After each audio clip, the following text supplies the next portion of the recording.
और वहीं पशुपति पारस और सूरजभान सिंह से बात की है टीवी 9 संवाददाता आकाश वत्स ने। देखिए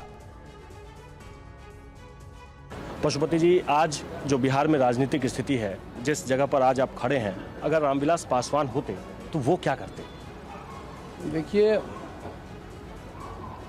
पासवान जी जो राजनीतिक जीवन था, लगभग 60 वर्ष तक उन्होंने राजनीति में उन्होंने काम किया और 6 प्रधानमंत्रियों के बीच में उनको काम करने का मौका मिला।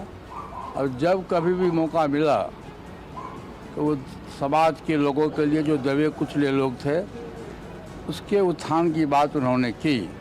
सूरजभान जी, अभी आपने कुछ देर पहले कहा कि जहां जहां चिराग पासवान की पार्टी अपने उम्मीदवार को उतारेंगे, वहां आप लोग भी उम्मीदवार उतारेंगे। ये क्या करेगा वर्कर? कहां जाएगा टिकट मांगने के लिए? तो मोडली तो कम से कम उसको हम साथ हैं। चिकर रहा है, जिस तरह जंगल में आग लगता है जैसे लगी है, उस तरह संपूर्ण बिहार से वर्कर, जो पुराना वर्कर है, जो 2020 लड़ा, 2005 लड़ा, वो चिल्ला रहा, क्या जवाब दे? बड़ी खबर आ रही है, सीट बंटवारे पर बोले हैं जीतन राम मांझी। हम कब तक अपमान सहेंगे? जीतन राम मांझी ने कहा है कि एनडीए के नेताओं के साथ हमारी प्रार्थना, हम अपनी ताकत बढ़ाना चाहते हैं, चुनाव लड़ने के लिए उचित सीट मिले।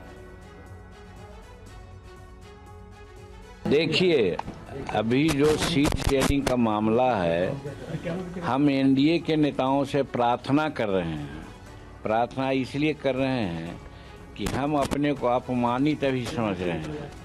2015 में हमारी पार्टी बनी है। आज हम विधानसभा में 4 विधानसभा का सदस्य हैं, 1 विधान परिषद के सदस्य हैं, बिहार में मंत्री हैं।